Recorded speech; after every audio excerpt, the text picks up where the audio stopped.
नमस्कार दोस्तों, कैसे हो आप सभी। आशा करता हूँ आप सभी ठीक होंगे।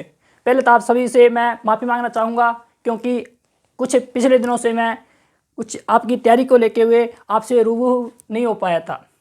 अपने इतिहास का एक सिलसिला स्टार्ट कर रखा था, उस इतिहास के सिलसिले को वापस संचारू रूप से स्टार्ट करता है। मैं एक बार पुनः फिर आपसे माफ़ी मांगना चाहता हूँ। ठीक है भाई, तो अपने इतिहास का सिलसिला लेकर स्टार्ट किया था और ज़्यादा बातें न करते हुए अपने क्रम पे चलते हैं। तो सबसे पहले याद रखना, अपने इतिहास स्टार्ट की थी। और इतिहास भी कौन सी? राजस्थान का इतिहास। राजस्थान का इतिहास। राजस्थान के इतिहास में अपने चौहान वंश पढ़ रहे थे। कौन सा वंश पढ़ रहे थे भाई? चौहान वंश पढ़ रहे थे। चौहान वंश में मैंने आपको शाकंभरी के चौहानों को लेकर चर्चा की थी। उन शाकंभरी के चौहानों में सब अपने सुख शांति से सोमेश्वर चौहान तक पढ़ लिया। आज एक महत्वपूर्ण शासक के बारे में पढ़ने जा रहे हैं जिसका नाम है पृथ्वीराज चौहान तृतीय। क्या नाम है भी? पृथ्वीराज चौहान तृतीय। तो याद रखना, क्या नाम है? पृथ्वीराज चौहान थर्ड, जो इतिहास में बहुत ज़्यादा प्रसिद्ध हुआ था। कारण क्या था? कारण ये था, ये चौहानों का या शाकंभरी के चौहानों का अंतिम शासक था, अंतिम और प्रतापी शासक था। मैं इसके शासनकाल की बात करूं तो 1177 से लेकर 1192 ईस्वी तक, क्योंकि यह एक महत्वपूर्ण शासक है इसलिए अपने इसको संपूर्णतः और पूर्णतः डिटेल से पढ़ेंगे। देखो, सीधे सीधे फैक्ट क्या पूछे जाते हैं पृथ्वीराज चौहान तृतीय से? सीधे सीधे पहले इससे पूछा जाता है कि पृथ्वीराज चौहान तृतीय का जन्म, फिर जन्म स्थान।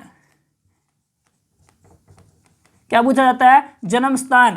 फिर पूछा जाता है पिताजी, पृथ्वीराज चौहान तृतीय के पिताजी कौन थे। फिर पूछा जाता है माता। फिर पूछा जाता है पृथ्वीराज चौहान तृतीय का पुत्र। फिर पूछा जाता है पृथ्वीराज तृतीय की बहन, यानी कि बहन कौन थी। फिर याद रखना, इसका भाई कौन था। ये प्रमुख रूप से सीधे सीधे फैक्ट पूछे जाते हैं। क्या है? सीधे पूछे जाते हैं, सीधे सीधे क्वेश्चन पूछे जाते हैं। याद रखना, पृथ्वीराज चौहान तृतीय का जन्म 1166 ईस्वी में हुआ था। कब हुआ था? 1166 ईस्वी में। ये पूछा जाए कहाँ हुआ था तो याद रखना, अहिल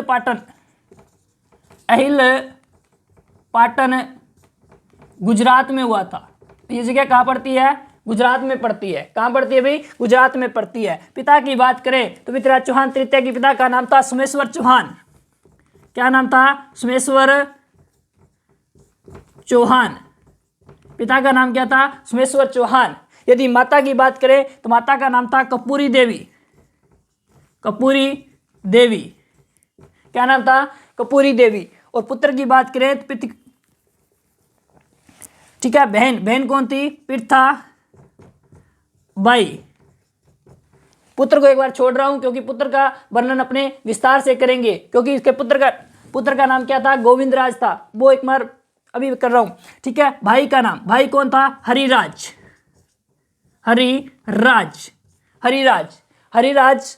और कहते हरिराज और पुत्र गोविंद। पुत्र का नाम था गोविंद राज। गोविंद राज के मध्य झगड़ा हुआ था, वो अंतिम समय की बातें हैं। ठीक है, बहन का नाम क्या था? पृथाबाई। और पृथाबाई की शादी किसके साथ हुई थी? पृथाबाई की शादी हुई थी सामंत सिंह के साथ। किसके साथ हुई थी? सामंत सिंह के साथ। और सावंत सिंह कौन था भाई? याद रखना, सावंत सिंह कौन था? याद रखना, सावंत सिंह मेवाड़ का शासक था। कहां का शासक था? मेवाड़ का शासक था। कहां का शासक था? मेवाड़ का शासक था। यह मेवाड़ का वही शासक था जिसने बागड़ में जाकर गोइल वंश की स्थापना की थी 1178 ईस्वी में। और ये मारा कैसे गया था? तो याद रखना, तराइन के सेकंड युद्ध में अपने साले का साथ देता हुआ सावंत सिंह मारा गया था। फिर देखना, पृथ्वीराज चौहान तृतीय के बारे में क्या पूछा जाता है? फिर पूछा जाता है पृथ्वीराज चौहान तृतीय की शादियां। तो याद रखना, पृथ्वीराज चौहान तृतीय की शादियां, तो याद रखना 2 शादियां हुई थी। प्रमुख रूप से कितनी हुई थी? 2 हुई थी। कौन कौन सी? एक का नाम है शियोंगिता के साथ, और दूसरी पत्नी का नाम क्या है? इच्छनी। बहुत ही शक्तिशाली शासक था। ठीक है। अब देखो मात्र शासक कितनी वर्ष में बन रहा है, 1177 ईस्वी में, और जन्म कब हो रहा है, 1166 ईस्वी में, यानी कि ये शासक कब बन रहा है, मात्र 11 वर्ष की आयु में। तो रखना, नोट का लिखना इस बात को, मात्र 11 वर्ष की आयु में शासक बना। अब बताओ भाई, 11 वर्ष का कोई भी बालक है क्या राज्य को चला सकता है क्या? मारे तो बागड़ी में ये बोला है कि 11 साल का बच्चा हूं, निकर ना समय त्याग ना। तो 11 वर्ष का शासक एक संचारू रूप से राज्य को नहीं चला सकता। तो इसकी संरक्षिका कौन बनी थी? संरक्षण कौन किसने किया था? संरक्षण का कौन बनी थी? इसकी माँ भी कौन? कपूरी देवी। तो रखना, कपूरी देवी इसकी क्या है? संरक्षणा बनी भी। कपूरी देवी ने शासन संभाला था। फिर एक याद रखना, इसका प्रधानमंत्री, पृथ्वीराज चौहान तृतीय का प्रधानमंत्री कौन था? याद रखना, प्रधानमंत्री कौन था? कदमबास या इसी को कहते हैं केमास। कौन था भाई? ठीक है। एक और रखना, पृथ्वीराज चौहान तृतीय के विश्वासघाती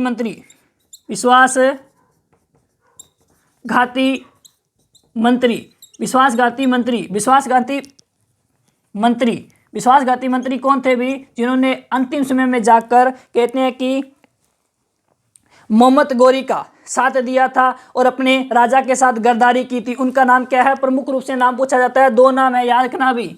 एक तो सोमेश्वर, एक है प्रताप सिंह।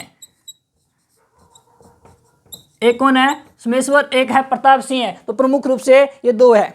तो याद रखना, पृथ्वीराज चौहान तृतीय के बारे में सीधे फैक्ट कौन से पूछे जाते हैं? ये सीधे ही प्रश्न आते हैं कि पृथ्वीराज चौहान तृतीय का जन्म कब हुआ? तो 1166 ईस्वी में हुआ। किस स्थान पे हुआ था? अहिलपाटन, गुजरात में हुआ था। पिता कौन? सोमेश्वर चौहान। माता कौन? कपूरी देवी। पुत्र का नाम क्या था? गोविंदराज। बहन का नाम क्या था? पृथ्वीबाई। और पृथ्वीबाई की शादी कहाँ पे हुई थी? मेवाड़ में हुई थी। मेवाड़ के शासक का नाम क्या था? सामंत सिंह था।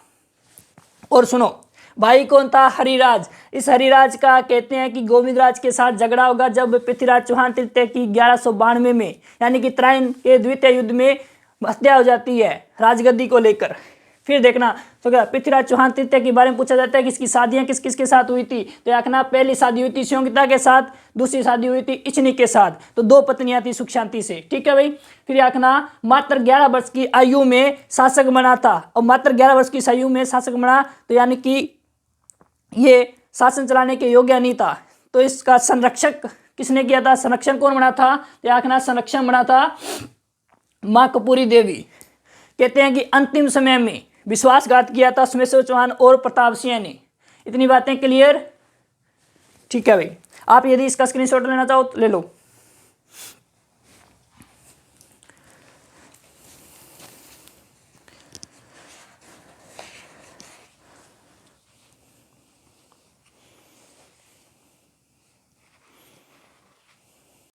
हाँ जी, अपने क्या पढ़ रहे थे? पृथ्वीराज चौहान तृतीय। पृथ्वीराज चौहान तृतीय की महत्वपूर्ण बात कर ली थी। अब यहाँ का नाम पृथ्वीराज चौहान तृतीय की पूछा जाता है घोड़े का नाम।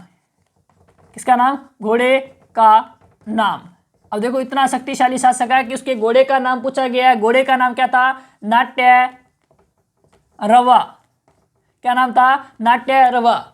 पृथ्वीराज चौहान तृतीय की उपाधियां किसकी? पृथ्वीराज चौहान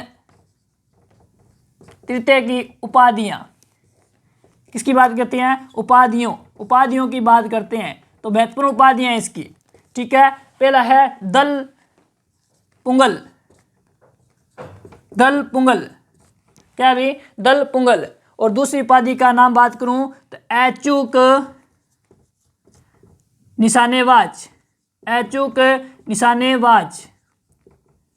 ठीक है। तीसरी उपाधियों की बात करूं तो तीसरी उपाधि इसकी क्या है? राय पिथोरा। क्या भाई? राय पिथोरा। और चौथी उपाधि है अंतिम सम्राट। रखना, ये इसकी पृथ्वीराज चौहान तृतीय की प्रमुख उपाधियां हैं। दल पुंगल का अर्थ होता है विश्व विजेता। विश्व विजेता। दलपुंगत का अर्थ क्या होता है? विश्व विजेता। और राय पिथौरा का अर्थ होता है कभी युद्ध में पीठ नहीं दिखाने वाला। क्या होता है? मैं पीठ नहीं दिखाने देता। अंतिम हिंदू सम्राट। क्या भी? अंतिम हिंदू सम्राट लिखना। अंतिम हिंदू सम्राट। अंतिम हिंदू सम्राट। अंतिम हिंदू सम्राटों से बात और आई कुछ महत्वपूर्ण बातों की यहाँ और देखो, चर्चा देखो, ठीक है। नोट का लिखना आप। अंतिम हिंदू सम्राट किसे कहते हैं? पृथ्वीराज चौहान तृतीय को कहते हैं, ठीक है। प्रबल हिंदू शासक। प्रबल हिंदू शासक या कहना प्रबल हिंदू शासक। प्रबल हिंदू शासक किसे कहते हैं? तो या कहना किसे कहते हैं? राणा हमीर को कहते हैं। किसे कहते हैं? राणा हमीर को कहते हैं। और राणा हमीर को ये बात किसने कही? तो कर्नल जेम्स टोड ने कही थी। ये बात किसने कही थी? कर्नल जेम्स टोड ने कही थी। दूसरा, हिंदू बादशाह। हिंदू बादशाह किस शासक को कहा जाता है? हिंदू बादशाह। हिंदू बादशाह कहा जाता है राम मालदेव को। किसे कहा जाता है? राम मालदेव को। किसे कहा जाता है? राम मालदेव को। फिर याद रखना हिंदू सुल्तान। हिंदू सुल्तान। हिंदू सुल्तान किसे कहा जाता है? हिंदू सुल्तान किसे कहा जाता है? याद रखना हिंदू सुल्तान कहा जाता है, हिंदू सुल्तान कहा जाता है महाराणा कुंभा को। किसे कहा जाता है? महाराणा कुंभा को। विशेष बात नोट लगा लिखना, अंतिम हिंदू भारत का अंतिम हिंदू सम्राट किसे कहा जाता है? हिंदू भारत का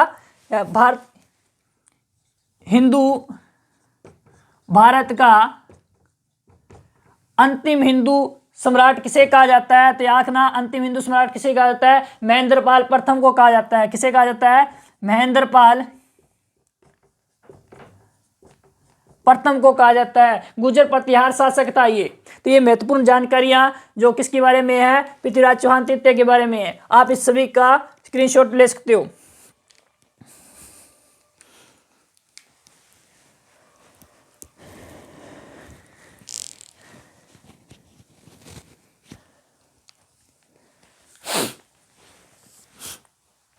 ठीक है भाई, समझना भाई, क्लियर?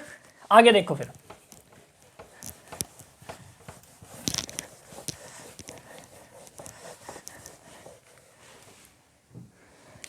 एक प्रश्न है, नोट का लिखना आप। भारत की राजगद्दी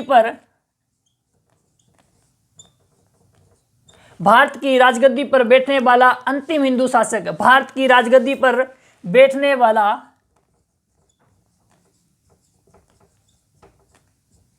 अंतिम हिंदू शासक। हिंदू शासक। तो याद रखना इसका जो आंसर होगा वो क्या होगा? हेमू। कौन था? हेमू। भारत की राजगद्दी पर बैठने वाला अंतिम हिंदू शासक कौन था? हेमू। ये दिल्ली की गद्दी पे बैठा था। अच्छा, उसमें मुगल शासक कौन था? यदि मुगल शासक पूछे तो मुगल शासक, उसमें मुगल शासक था अकबर। अकबर किसमें ये क्या है? राजगद्दी पे बैठा था, ठीक है। अकबर का शासनकाल है 1556 से लेकर 1605 ईस्वी तक। अब क्योंकि अकबर की जगह बैठा था, क्योंकि इसके पिता की मृत्यु हो जाती है अकबर के, और अकबर की जगह बैठा था, तो अकबर का संरक्षक कौन था? बैराम खां था। तो इन दोनों के मध्य एक युद्ध होता है। युद्ध की बात कर देता हूं, उसे बोलते हैं पानीपत का सेकंड युद्ध। और ये सेकंड युद्ध होता है 5 नवंबर 1556 ईस्वी में। किस किस के मध्य होता है? याद रखना किस किस के मध्य बात करूं तो एक तरफ होता है अकबर। अकबर भी उसमें छोटी उम्र का ही था, इसलिए अकबर खुद नहीं आया। अकबर ने अपना एक सेनापति भेज दिया जिसका नाम था बैराम खां। क्या नाम था? बैराम खां। और इधर हेमू था। कहते हैं कि इस युद्ध में हेमू हार जाता है और अकबर की इसमें क्या हो जाती है? जीत हो जाती है। और द्वितीय पानीपत का ये दूसरा युद्ध है जब मुगलों के वश में, मुगलों के जीवन काल में पुण्य दिल्ली की राजगद्दी दे दी। पहली बार बाबर ने इब्राहिम लोदी को हराया था पानीपत के युद्ध में, और दूसरा युद्ध हेमू को हराया था अकबर ने। हेमू अंतिम हिंदू शासक था जिसने विक्रमादित्य की उपाधि धारण की थी।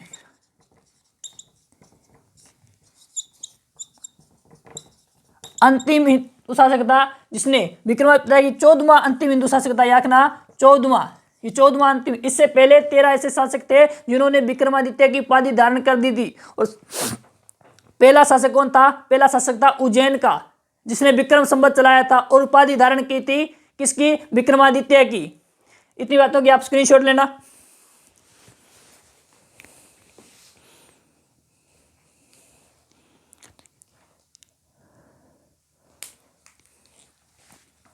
चलो भाई, ठीक है भाई।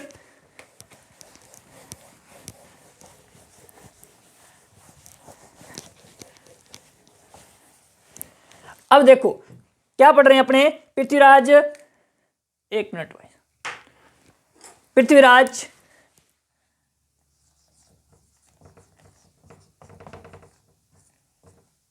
थर्ड पढ़ रहे हैं। अब पृथ्वीराज थर्ड का समय 1177 से लेकर 1192 तक, क्या भाई? 1177 से लेकर 1192 ईस्वी तक, ठीक है। अब देखो इसकी प्रशासनिक व्यवस्था, जब ये शासक बना तब इसकी आसपास की स्थिति कैसे थी उसके बारे में देखते हैं।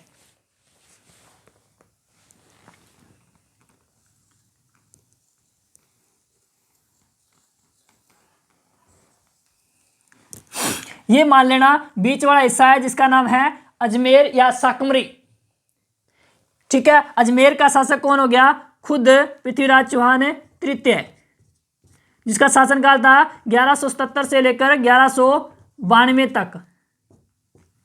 और यहां पड़ता है गुजरात, और उसमें गुजरात पर अधिकार था चालुक्यों का। जब पृथ्वीराज चौहान तृतीय अजमेर का शासक था या साकमरी का शासक था, उसमें गुजरात पर शासन था चालुक्यों का, और चालुक्यों का शासक था भीमदेव सेकंड, ठीक है। यहां पड़ता है दिल्ली, और दिल्ली पर अप्रत्यक्ष रूप से या प्रत्यक्ष रूप से किसका अधिकार था? खुद पृथ्वीराज चौहान तृतीय का। यहां पड़ता है यूपी, यूपी के अंदर एक जगह है महोबा, महोबा, और महोबा का उसमें शासक था परमर्दी। कौन था?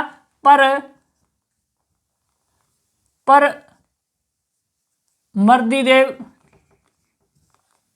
चंदेल। कौन था? परमर्दी चंदेल। और यहीं यूपी के अंदर एक जगह पड़ती है जिसका नाम है कन्नौज, और कन्नौज का उसमें शासक था जयचंद गढ़वाल। कौन था? जयचंद गढ़वाल। कौन था भाई? जयचंद गढ़वाल, ठीक है। पूछा जाएगा जब अजमेर का शासक पृथ्वीराज चौहान तृतीय था, उसमें गुजरात का शासक कौन था? तो याकना भीमदेव सेकंड। अजमेर का शासक जब पृथ्वीराज चौहान तृतीय था, उसमें कन्नौज का शासक कौन था? तो जयचंद गढ़वाल। और यहां पड़ता हमारे अफगानिस्तान। क्या पड़ता है? अफगानिस्तान।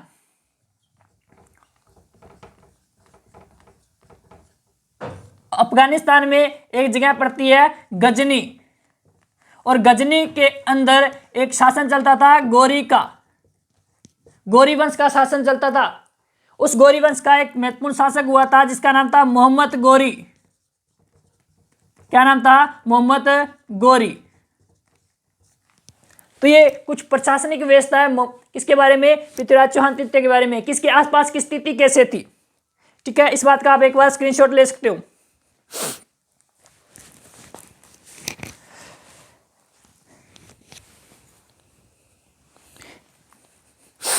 ठीक है भाई, देखो भाई, यहीं से देखते हैं।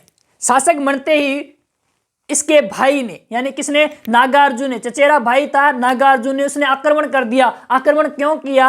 आक्रमण इसलिए किया कि ये राजगद्दी मुझे मिलनी चाहिए, तुझे क्यों मिली, इसलिए आक्रमण किया था। तो पहला ही आक्रमण था, उसका नाम था गुड़गांव का युद्ध। कौन सा युद्ध था? गुड़गांव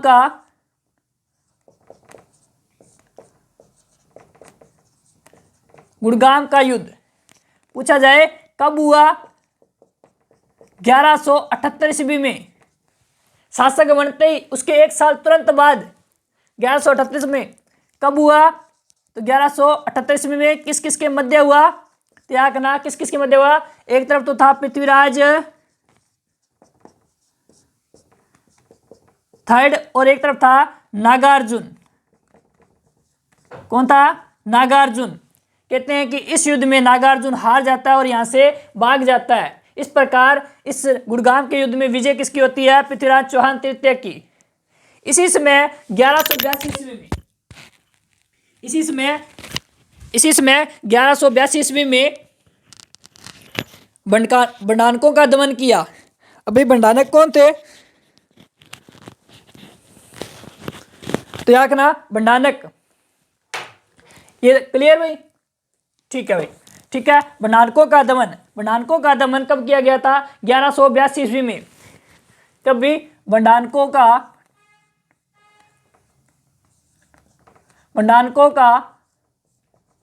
दमन देखो, पहले तो सबसे पहले क्लियर होना चाहिए कि बंडानक थे कौन। तो बंडानक से याद रखना, बंडानक थे सतलज नदी के आसपास से आई हुई एक जाति थी। और धीरे धीरे ये जो मथुरा वाला क्षेत्र है, कौन सा? मथुरा वाला क्षेत्र, अलवर भरतपुर वाला क्षेत्र में इसने अधिकार कर लिया। इस बात का पता चला इसको, पृथ्वीराज चौहान तृतीय को, कि अपनी सीमा में ये घुस रहे हैं। तो बंडानकों का दमन कब किया? 1182 ईस्वी में। पूछा जाए कब किया? तो याद रखना 1182 ईस्वी में।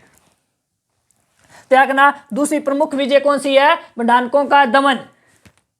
ठीक है भाई, बंडानकों का दमन। त्याग रखना बंडानकों का दमन कब किया? 1182 ईस्वी में। सुख शांति से सब कुछ चल रहा था। इसी बीच में क्या है, पृथ्वीराज चौहान तृतीय की सेना एक बार दिल्ली जा रही थी और वापस दिल्ली से आ रही थी। तो बीच में क्या पड़ता है? महोबा। और महोबा का शासक कौन था? परमर्दिदेव चंदेल। परमर्दिदेव चंदेल ने क्या किया? उन घायल सैनिकों को, सैनिक आ रहे थे घायल हुए, उन घायल सैनिकों को परमदेव चंदेल ने मरवा दिया। इस बात का पता चला पृथ्वीराज चौहान तृतीय को। पृथ्वीराज चौहान तृतीय ने बदला लेना ही था भाई, सैनिक थे जो जिसके लिए कार्य करे। तो कहते हैं कि बदला लेने के लिए पृथ्वीराज चौहान तृतीय ने महुआ पर आक्रमण कर दिया। तो एक युद्ध होता है, उससे पहले याद रखना परमदेव चंदेल के पास दो सेनापति थे। क्या थे? सेनापति, जिनका नाम था आला व उदल। आला व उदल को बेइज्जती कर अपने राज्य से बाहर निकाल दिया। तो आला व उदल कहां चले गए? कनौज के शासक जयचंद गढ़वाल के पास चले गए। जब महुआ के शासक परमदेव चंदेल को पता चला कि पृथ्वीराज चौहान तृतीय मेरे पे आक्रमण कर रहा है, तो अपने दोनों सैनिकों को पुकारा कि भाई वापिस आ जाओ। तो कहते हैं कि आला व उदल ने मना कर दिया कि हम नहीं आ रहे। तो आला व उदल की मां ने कहा कि नहीं बेटा, आपको अपने मातृभूमि, अपने राजा की रक्षा करने के लिए आपको जाना चाहिए। तो याकना किसके कहने पे आए थे? अपनी माता के कहने पे आए थे। अब देखो कौन सा युद्ध हुआ था। ठीक है भाई, कौन सा युद्ध हुआ था? तो इनके मध्य कहा? महुआ का शासक, तो इसे कहते हैं महुआ विजय, या इसी को कहते हैं तमुल विजय। क्या कहते हैं? तमुल विजय।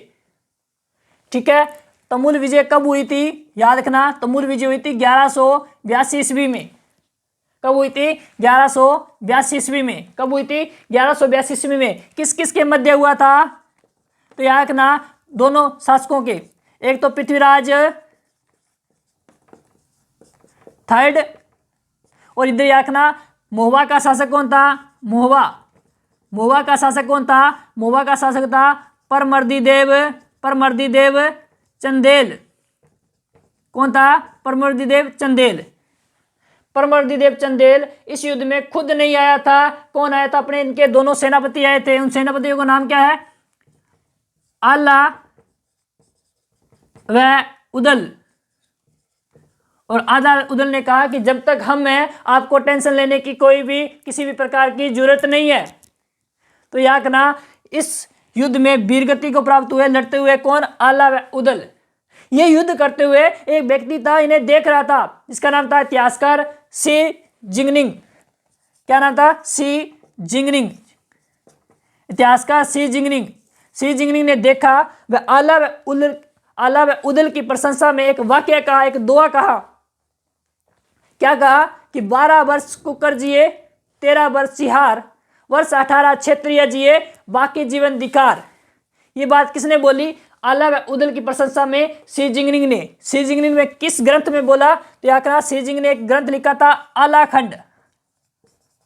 आलाखंड में यह रचित की थी। ठीक है, पूछा जाए आला व उदल की प्रशंसा किसने की थी? इतिहासकार सी जिंगनिंग ने। क्या कहा? कि 12 वर्ष कुकर जिए, 13 वर्ष सियार, वर्ष 18 क्षत्रिय जिए, बाकी जीवन धिक्कार। ये बात किसने कही? सी जिंगनिंग ने कही। ठीक है भाई, एक बार आप इसका स्क्रीनशॉट लें।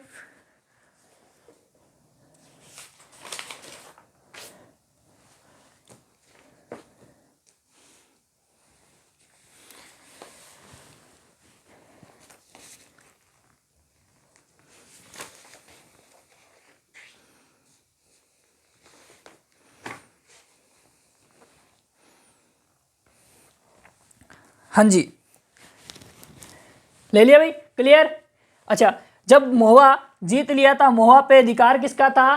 किसका हो गया था? पृथ्वीराज चौहान तृतीय। तो पृथ्वीराज चौहान तृतीय ने अपने एक सामंत जिसका नाम था पंजू राय को महुआ का प्रशासन संभाल दिया। ठीक है भाई, क्लियर। ठीक है भाई, क्लियर।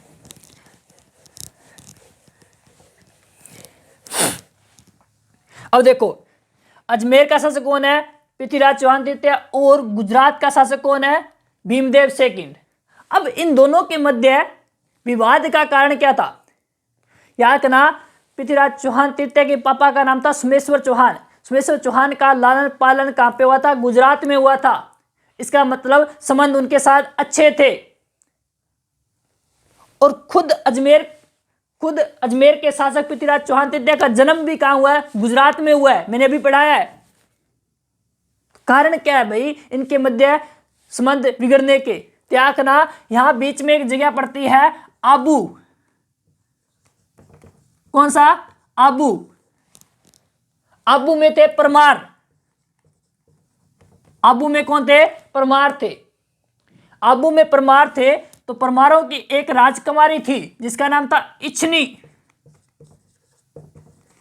और कहते हैं कि इच्छनी पृथ्वीराज चौहान तृतीय की विजयों पर इतनी मगन हो गई कि मैंने शादी करनी है तो उसी से करनी है। लेकिन बेचारा एक तरफा प्यार कौन करता था? भीमदेव करता था।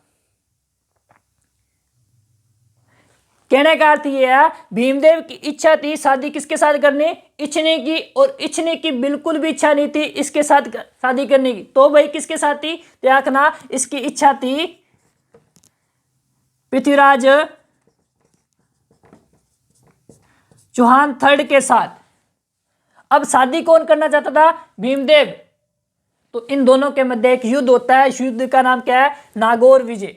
नागौर का युद्ध। कौन सा युद्ध होता है? नागौर का युद्ध। और नागौर का युद्ध कब होता है? 1184 ईस्वी में। कब होता है? 1184 ईस्वी में। और कहते हैं किस किस के मध्य होता है? पृथ्वीराज थर्ड और इधर कौन है? भीमदेव। गुजरात का शासक कौन था? भीमदेव। तो कहते हैं कि बाद में इन दोनों के मध्य क्या है, संधियां हो जाती है और ये युद्ध टल जाता है। युद्ध हुआ था लेकिन बाद में क्या है, संधियां हो गई थी। ठीक है, तो याद रखना अबू की राजकुमारी को लेकर कौन सा युद्ध हुआ था, नागौर का युद्ध किसके साथ हुआ था, तो याद रखना भीमदेव सेकंड के साथ हुआ था। ठीक है भाई, क्लियर भाई। आगे देखो, सभी के हमने एक एक को लाया कि महुआ का शासक एक बार हो गया, गुजरात का शासक भी कंप्लीट हो गया है। उसके बाद देखना कन्नौज का शासक कौन बच गया, जयचंद गढ़वाल। अब देखो अजमेर के शासक पृथ्वीराज चौहान तृतीय का जयचंद गढ़वाल के साथ पंगा कैसे हुआ। वैसे तो याद रखना पृथ्वीराज चौहान तृतीय का जयचंद गढ़वाल मौसेरा भाई था। कैसे सर, आपने नाम सुना होगा अनंगपाल तोमर दिल्ली का शासक था, उसकी एक पुत्री थी कपूरी देवी। कपूरी देवी की एक बहन और थी, उस बहन का बेटा ये था जयचंद गढ़वाल। तो मौसेरा भाई किसका हुआ, पृथ्वीराज चौहान तृतीय का। अजमेर के चौहान का ननिहाल कहां पे था, दिल्ली में था।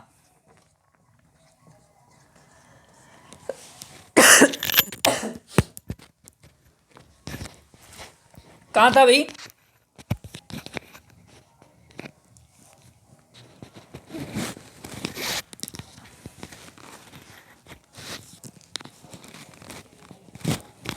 देखना भाई दिल्ली, दिल्ली के अंदर इधर याखना जयचंद गढ़वाल,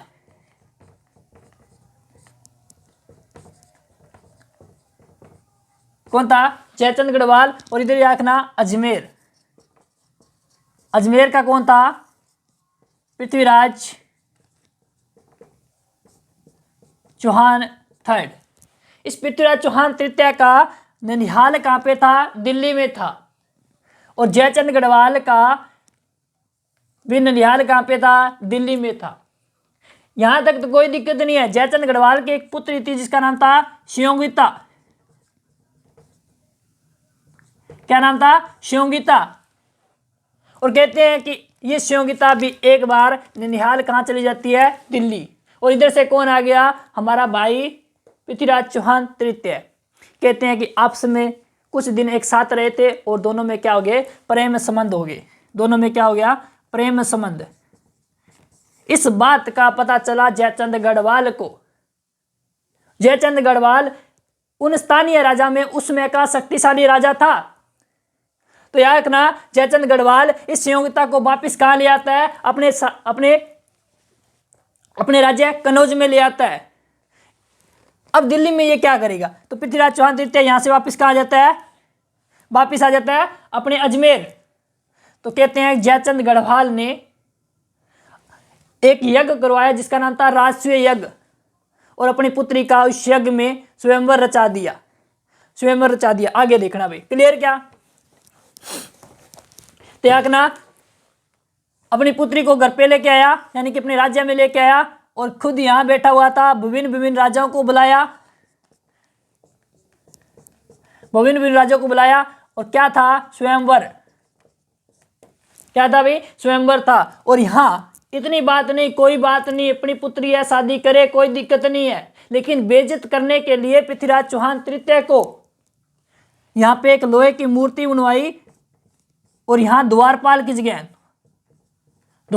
जगह खड़ा कर दिया, और अपनी पुत्री को माला दे के भेजा, ला पुत्री तेरी इच्छा हो उसके साथ शादी कर ले। क्या है, पुत्री आ रही थी, इधर राजा खड़े हुए थे। राजा बेचारे मन ही मन में सोच रहे थे कि शायद मेरे गले में माला डाले, मेरे गले में माला डाले।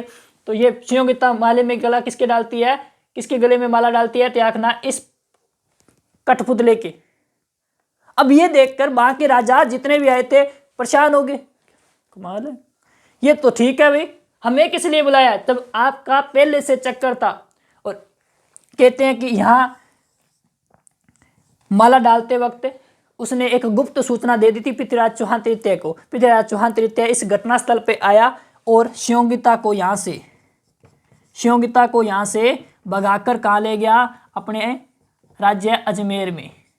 और वहां पे जाके इसने क्या किया था, इसके साथ एक विवाह किया था जिसका नाम था गंधर्व विवाह। अभी सेकंड ग्रेड के प्रश्न में पूछा गया था, ऐसा विवाह जिसमें माता पिता की अनुमति ना ली जाए उस विवाह को क्या कहते हैं? तो उस विवाह को कहते हैं गंधर्व विवाह। ठीक है भाई, उस विवाह को क्या कहते हैं? गंधर्व विवाह। अपने लोकल अब वर्तमान में क्या कहते हैं? Love marriage. और बागड़ियों के क्या कहते हैं अपने अनपढ़ लोग? बाजगी। तो याद रखना, शिवंगिता की शादी किसके साथ हुई थी? अजमेर के शासक पृथ्वीराज चौहान तृतीय के साथ कौन सा विवाह हुआ था? गंधर्व विवाह हुआ था। एक बात याद रखना, नोट कर लिखना आप, एक हमारा ग्रंथ है सुरजन चरित्र। सुरजन चरित्र, सुरजन चरित्र में शिवंगिता को, सुरजन चरित्र में शिवंगिता को क्या कहा गया है? कांति मती कहा गया है। क्या कहा गया है? कांति मती कहा गया है। क्या कहना? सुरजन चरित्र में शिवंगिता को कांतिमती कहा गया है। पूछा जाता है किस ग्रंथ के अनुसार शिवंगिता का नाम कांतिमती है? त्याग रखना, किसके अनुसार? सुरजन चरित्र। एक ग्रंथ है the early Chauhan dynasty, the early Chauhan dynasty. इसमें ये शिवंगिता और पृथ्वीराज चौहान के मध्य जो विवाह की बात हुई थी, अपहरण की बात हुई थी, इस बात को सत्य बताया गया है। क्लियर भाई? आगे चले, यहां तक आप एक बार स्क्रीनशॉट लेना।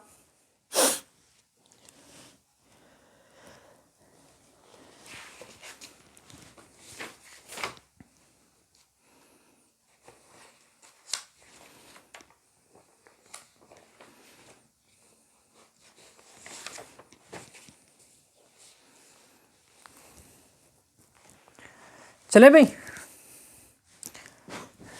ठीक है भाई, क्लियर। अब इन सभी की बात खत्म, इन सभी की बात खत्म। अब बात करते हैं अफगानिस्तान की। अफगानिस्तान की, अफगानिस्तान का शासक कौन था? मोहम्मद गोरी। मोहम्मद गोरी 1173 ईस्वी में, 1173 ईस्वी में शासक बना था। कब बना था? 1173 ईस्वी में शासक बना था। और कहते हैं इसने 1173 ईस्वी में शासक बनते ही 1175 ईस्वी में सिंध पर आक्रमण कर दिया। लेकिन अपने वो पढ़ना है किसका? भारत में प्रथम आक्रमण है ना, मोहम्मद गोरी का, मोहम्मद गोरी का भारत पर, मोहम्मद गोरी की भारत में, गोरी की भारत में प्रथम पराजय, मोहम्मद गोरी की भारत में प्रथम पराजय। क्या करना? यहां पड़ता था गुजरात।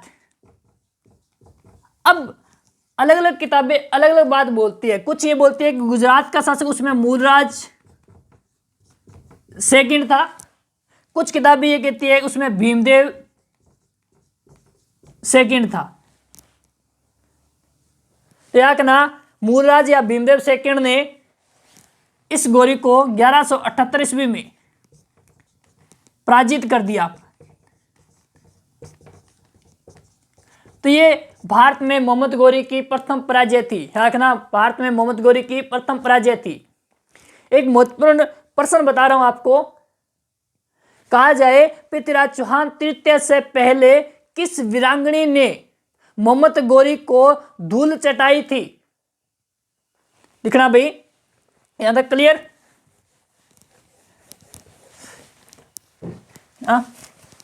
पूछा जाए मोहम्मद गोरी को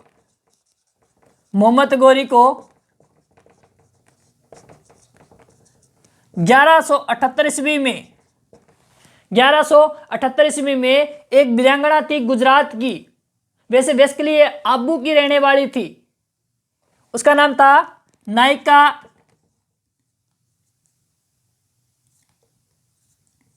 नायिका देवी। नायका देवी ने मोहम्मद गौरी को 1178 ईस्वी में पराजित किया था। इस बात का कोई उल्लेख नहीं करता कि नायका देवी ने मोहम्मद गौरी को पराजित किया था। मोहम्मद गौरी कहते हैं कि दबे पांव ही जहां से आया था वहीं चला गया और वहां जाके बोला कि राजस्थान और भारत की तो महिलाएं बड़ी खतरनाक है। ये बात किसने बोली? मोहम्मद गौरी ने। तो याद रखना नायका देवी ने इसे पराजित किया था। ठीक है भाई। अब देखो कुछ बातें ये कहती है कि अफगानिस्तान का कौन था? मोहम्मद गौरी। और इधर कौन था? कनौज का शासक जयचंद गढ़वाल। जयचंद गढ़वाल ने अपना बदला लेने के लिए मोहम्मद गौरी को भारत पर आक्रमण करने के लिए बुलाया। कहते हैं कि मोहम्मद गौरी जब भारत में आया तो मोहम्मद गौरी के साथ कितने युद्ध लड़े गए थे? 2 युद्ध लड़े गए थे। याद रखना, याद लिख रहा हूं, पृथ्वीराज थर्ड विसेस मोहम्मद गौरी।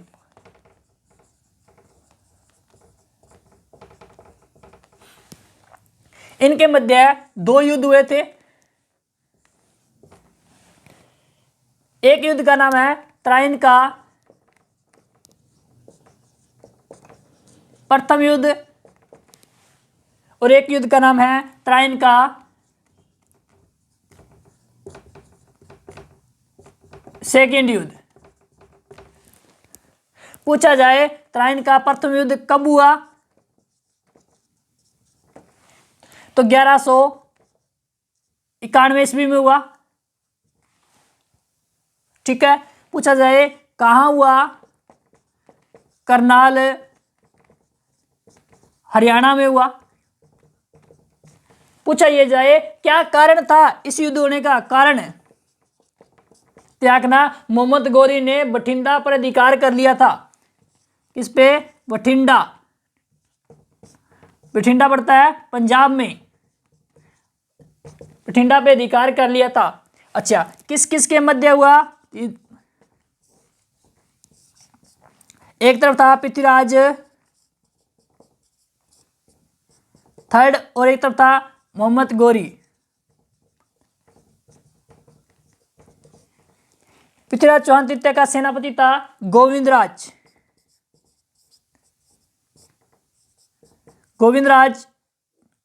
गोविंद तोमर। कौन था? गोविंद तोमर। कौन था? गोविंद तोमर। कहते हैं कि मोहम्मद गौरी ने एक तेजी से भाला फेंक के मारा। गोविंद तोमर के 2 दांत टूट गए आगे वाले। इस बात का गुस्सा आ गया किसको? गोविंद तोमर को। तो बदले में गोविंद तोमर ने भाला उठाया और बहुत तेजी से किसके मारा?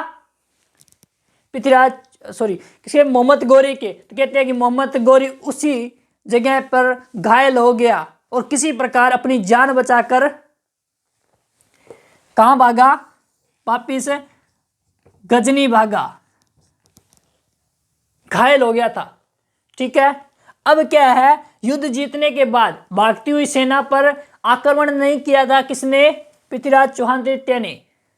यह एक इतिहास में बहुत बड़ी गलती की थी पृथ्वीराज चौहान तृतीय ने कि भागती हुई सेना पर आक्रमण नहीं किया था। यह व्यक्ति कहां चला गया? वापिस चला गया गजनी। और पृथ्वीराज चौहान तृतीय भी वापिस कहां गया? अजमेर आ गया। आने के बाद पृथ्वीराज चौहान तृतीय ने क्या किया? सब राजपाट छोड़कर विलासिता जीवन जीने लगा, क्योंकि उसमें नई नई शादी हुई थी। किसके साथ की थी? शियोंगिता के साथ। बस दिन रात कमरा और पृथ्वीराज चौहान तृतीय। और इधर ये वापस गया था कहां पे? गजनी, अफगानिस्तान में गया और तैयारी करने लगा। 1 साल बाद में फिर आ गया। भाई दिक्कत क्या है? सिलेक्शन नहीं हुआ तो तैयारी करनी पड़ेगी। 1 साल बाद फिर आ गया, वही जगह वही स्थान और सिर्फ सन बदला।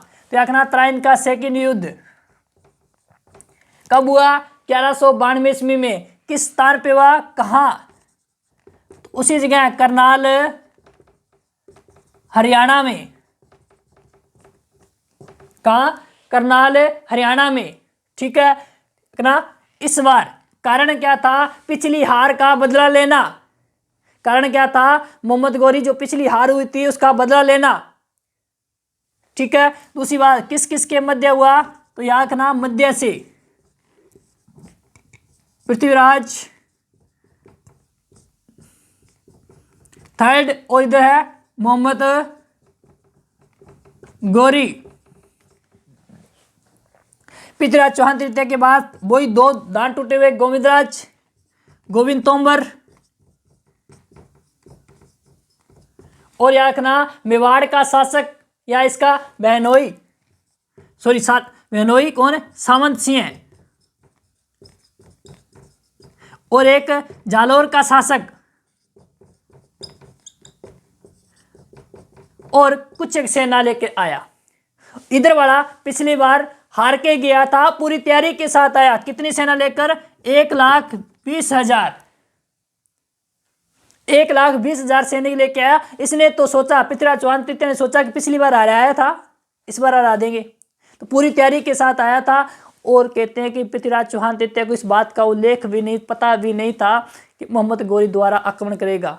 ये तो सुख शांति से भला हो चंद्रवरदाई का उसने बताया कि महाराज इस गौरी को छोड़ो, अर्थात संयोगिता को छोड़ो, वो बाप जी फिर आगे, उसको देखो त्यागना। तो कहते हैं कि बिना तैयारी के साथ और टूटी फूटी सेना के साथ गया था, और इस युद्ध में ये सभी क्या है, अब मोहम्मद गौरी को पता था कि पृथ्वीराज चौहान तृतीय को हराना असंभव है, यानी कि संभव नहीं है। तो इसने अपना एक दूत भेजा जिसका नाम था किवाम उल मुल्क, और कहा कि मैं आपसे क्या संधि करना चाहता हूं, सुबह आकर मैं आपसे संधि कर लूंगा। शाम को भेजा, कहा कि सुबह आकर मैं आपसे संधि कर लूंगा। तो कहते हैं कि पृथ्वीराज चौहान तृतीय अपनी सेना को कहा कि अपने क्या है उनसे संधि कर लेंगे विजय, और रात को उन्होंने क्या है कुछ मदिरा पान किया, और सुबह 4 बजे सभी का सोच जाने का टाइम था, तो उसमें आक्रमण कर देता है कौन, मोहम्मद गौरी, यानी कि छल कपट करके ये युद्ध जीता था। तो सेकंड युद्ध में विजय किसकी होती है? विजय किसकी होती है? मोहम्मद गौरी की होती है। अब पृथ्वीराज चौहान तृतीय उस स्थिति को संभाल नहीं पाया था, और कहते हैं कि युद्ध करता हुआ पकड़ा जाता है किसके? मोहम्मद गौरी के हाथ। और मोहम्मद गौरी पृथ्वीराज चौहान तृतीय को यहाँ से गिरफ्तार करके कहाँ ले जाता है? गजनी ले जाता है, अपने साथ गजनी ले जाता है। इस बात की हमें जानकारी कौन देता है? पृथ्वीराज रासो देता है। कौन है? पृथ्वीराज रासो देता है ना। यहाँ तक कोई दिक्कत ना हो तो एक बार स्क्रीनशॉट ले लो आप।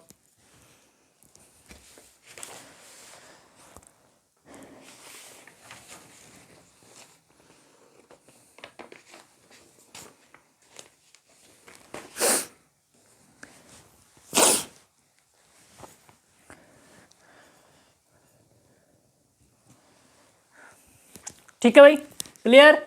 आगे देखो,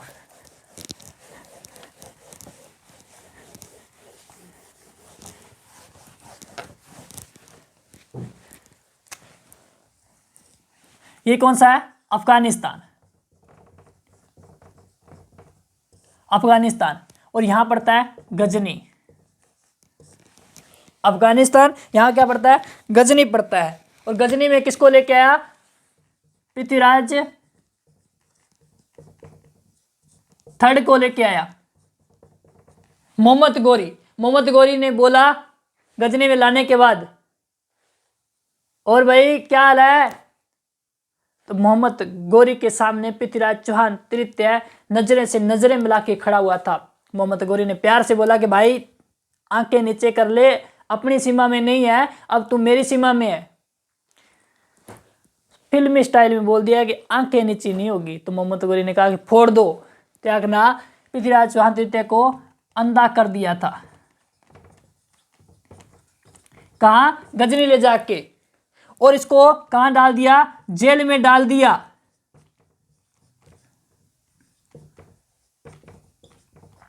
कहां डाल दिया? जेल में डाल दिया। और इधर क्या था? अजमेर था, और अजमेर में इसका एक दोस्त था जिसका नाम था चंद्रवरदाई।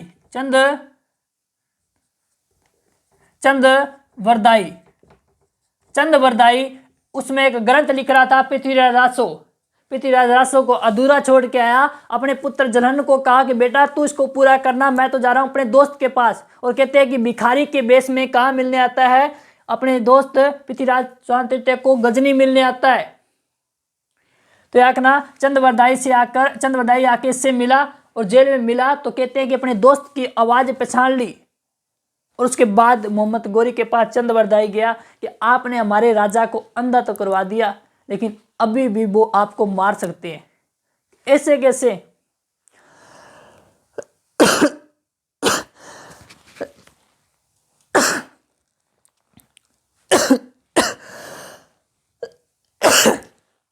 कहा कि साहब आप नहीं जानते, हमारे राजा को, चंद्रवरदाई ने कहा कि हमारे राजा को शब्द वेदी बाण चलाना आता है। मोहम्मद गोरी ने कहा कि शाम का टाइम है, मजाक मत कर, जहां से आया बाहर चला जा। कि साहब मजाक नहीं है, बात बिल्कुल सत्य है। क्या बात करते हो आप?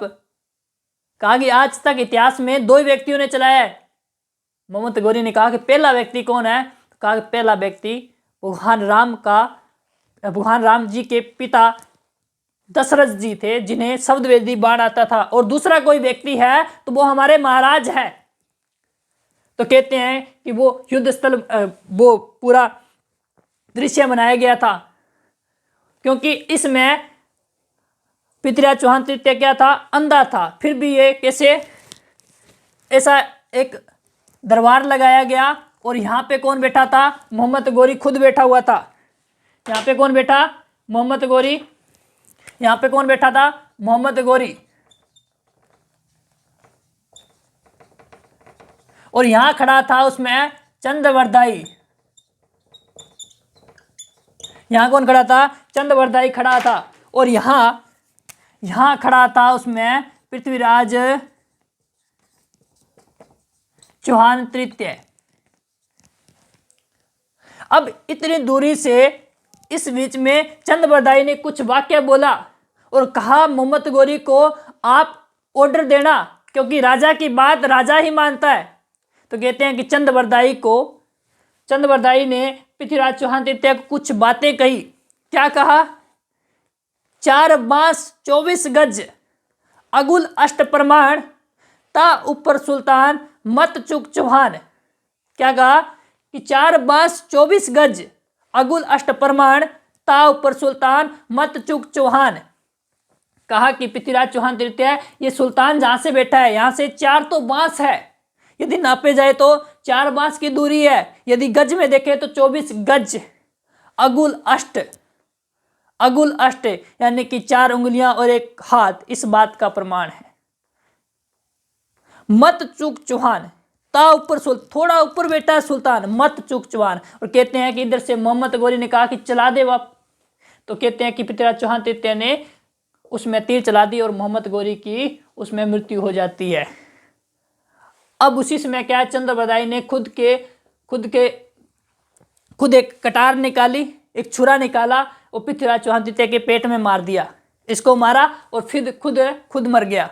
इनके बारे में कहा जाता है कि इनका एक साथ जन्म हुआ था और एक साथ मृत्यु हुई थी। इस बात में कितनी सच्चाई है वो मैं नहीं पता भी, ठीक है, किताबें बोलती है, लेकिन जब अपने इनका जन्म निकालते हैं तो अलग अलग निकलता है, याद रखना, ठीक है। क्लियर? ठीक है भाई, क्लियर। अब देखना भाई, स्मारक किसका? पृथ्वीराज का स्मारक। देखो स्मारक और एक है छतरी। पृथ्वीराज चौहान तृतीय की छतरी पूछा जाए कहाँ है तो याकना गजनी में है। कहाँ है? गजनी में है। और यदि पूछा जाए पृथ्वीराज चौहान तृतीय का स्मारक क्या है, स्मारक कहाँ पे है, तो याकना तारागढ़ दुर्ग अजमेर में है। तारागढ़ दुर्ग अजमेर में है। कहाँ है? तारागढ़ दुर्ग अजमेर में स्थित है। ये था हमारा पृथ्वीराज चौहान तृतीय जो मैं कंप्लीट हो गया। अब पृथ्वीराज चौहान तृतीय के कुछ दरबारी कवियों के बारे में पूछा जाता है। एक बार स्क्रीनशॉट लेना।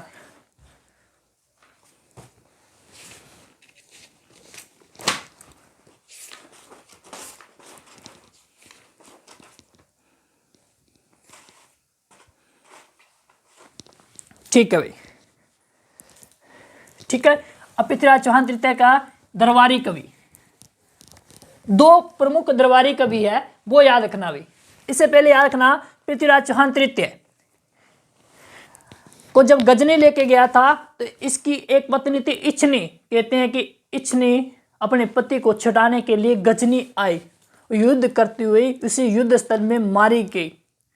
तो कहते हैं कि युद्ध स्थल में ही इसको चिता पर जिंदा जिंदा नहीं, उसी में चिता को जला दिया गया था, मतलब जला दिया था। म्लेच्छों के हाथ इसका शव ना लगे इसलिए उसको युद्ध स्थल में ही जला दिया गया था। तो आखिर कौन सी पत्नी थी? वो इच्छनी थी। शियोंगिता कहीं नहीं गई थी, शियोंगिता कहाँ बैठी थी? आराम से घर पे बैठी थी।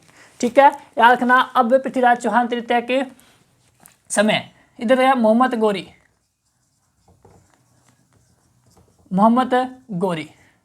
मोहम्मद गोरी के साथ दो व्यक्ति आए थे। मोहम्मद गोरी के साथ कितने व्यक्ति आए थे? दो व्यक्ति आए थे। एक व्यक्ति का नाम था ख्वाजा मोहुद्दीन चिश्ती, एक का नाम है कुतुबुद्दीन ऐबक।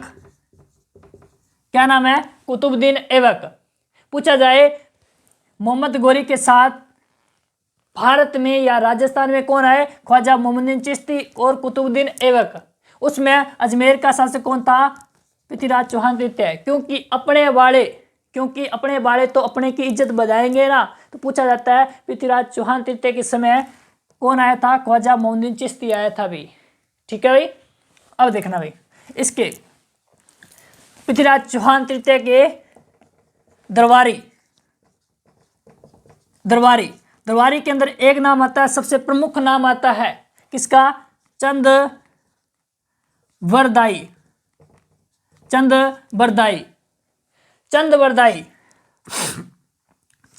ने एक ग्रंथ लिखा था जिसका नाम था पृथ्वीराज रासो। क्या नाम था? पृथ्वीराज रासो। ठीक है भाई, चंदबरदाई ने एक ग्रंथ लिखा था जिसका नाम था पृथ्वीराज रासो। ठीक है, चंदबरदाई का जन्म कहाँ हुआ था? लाहौर में। और चंदबरदाई की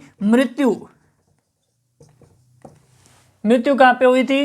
याकना गजनी में। चंदबरदाई के बचपन का नाम क्या था? वालिद था।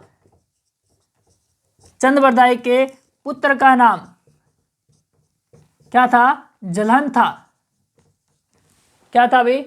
जलन था। चंदबरदाई की पुत्री का नाम क्या नाम था? राजबाई था। क्या नाम था? राजबाई। और इस पृथ्वीराज रासो को पूर्ण किसने किया था? तो जलन ने किया था। किसने किया था? जलन ने। किसने किया था? जलन ने। क्योंकि चंदबरदाई तो पृथ्वीराज चौहान तृतीय को छुड़ाने के लिए कहाँ चला गया था? उसमें गजनी चला गया था। इतनी बातें कि आप एक बार स्क्रीनशॉट लेना।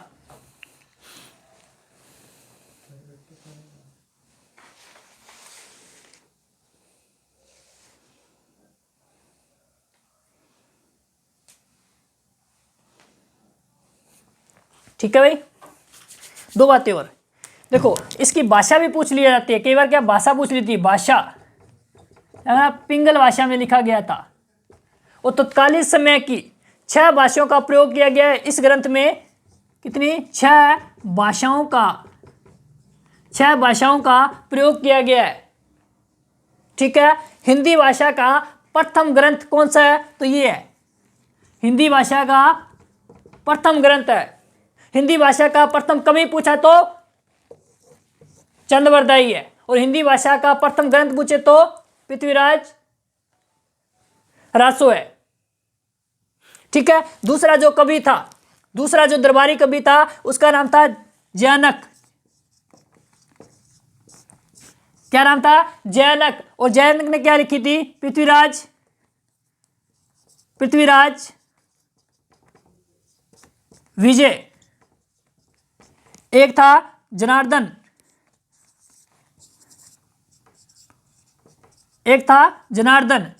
तो ये था पृथ्वीराज चौहान तृतीय। कि हार जाने के बाद मोहम्मद गोरी का अजमेर व दिल्ली पर अधिकार हो जाता है और ये तराइन का सेकंड युद्ध भारत का एक निर्णायक युद्ध था। कहते हैं कि इस युद्ध के बाद उत्तरी भारत में राजपूत काल का अंत हो गया। किसका?